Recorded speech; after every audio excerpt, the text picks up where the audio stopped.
ақталмаған үміт. Осы бір кішкентай қара келіншекті көргенде неге екенін білмеймін, жүрегім елжіреп, жақсы көріп, жаныма жақын тартып тұрамын. Бірде дәрі алуға бардым. Қашан көрсең де тынымсыз. Әйтеуір бір іспен айналысып отырады. Осы жолы тоқыма тоқып отыр екен. Аз кем әңгімеден соң, кімге, өзіңе ме, жоқ әлде қыздарыңа ма деп сұрадым.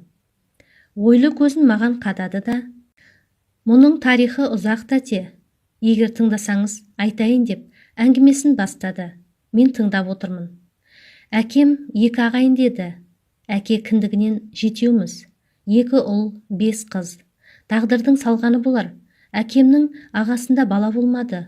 Бауырының ұрпақсыз жүруіне алаңдаса керек, шешеммен ақылдаса келіп, кіші ұл туғанда 5 жастағы үлкен баласын ағасына беріпті. Бәріміз есейіп адам бола бастадық. Өмір деген қызық қой, бәрі сен ойлағандай бола бермейді. Інім 19-ға толғанда аяқ астынан суға кетіп қайтыс болды. Жалғыз ұлынан айырылған анам төсек тартып жатып алды. Ешқандай дәрі көмектеспеді. Қаланың көптеген ауруханасына бардық, еш көмек болмады.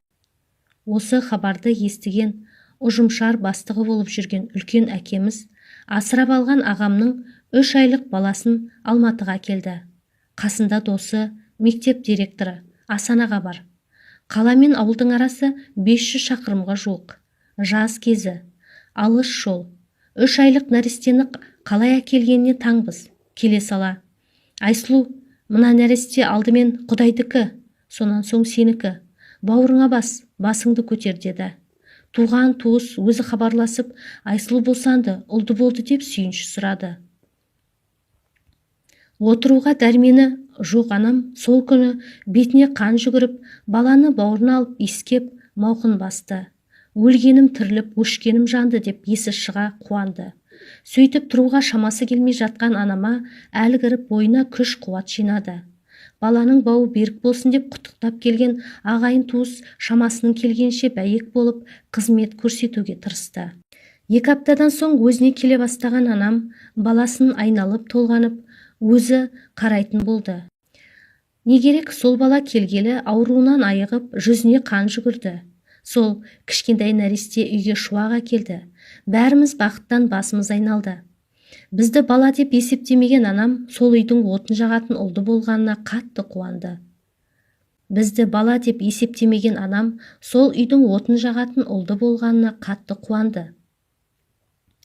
Інім Тілектің аузынан шыққан сөзін аяқсыз қалдырмай айтқанын орындады. Біз де анамызды қуанту үшін қолдан келгенді аямадық, сұрағанын жасадық. Өмір өз кезегімен өтіп жатты.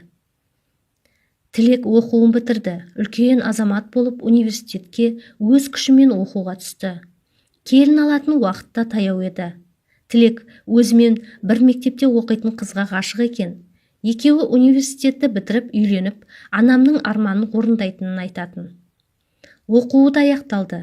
Неліктен аралары алшақтап кеткенін білмеймін, ақыры басқа қызға үйленетін болды. Онда да бетінен қақпадық. Анамның қуанғанын көрсеңіз, әжімді жүзі нұрланып, өзін қоярға жер таппай жүрді. Келін келді, алайда жас келін кесірлі болды. 2-3 айда інімнің басын қалай айналдырып алғанына таңбыз. Амал жоқ. Тілек үшін бәріне көндік. 1 жыл өтер-өтпестен басқа қалада жұмыс істейміз деп інімді ертіп, анамды тастап көшіп кетті. Сол жаққа тұрғанына 5-6 жыл болды. Біз ауылдамыз. Кезектесіп анама барып тұрдық. Інім ат ізін салмады. Біз барған сайын әлгі Тілек кеше хабарласып жағдайымды сұрады. Жақында келетінін айтты деп бізді алдандырып қояды. Анамның білдірмеген өкінішін іштей сеземіз. Тіпті өтірік айтып отырғанын да білеміз. Бірақ көңілін аулауға тырысамыз. Келеді ғой, келеді, сізді тастамайды дейміз. Сөйткенмен былай шыға бере көз жасымызға ерік береміз. Сондайда қазақ ұлға бергісіз қыз болса да неге ұлды жақсы көреді екен деген ащы ойдың кермегі көкіректі кереді.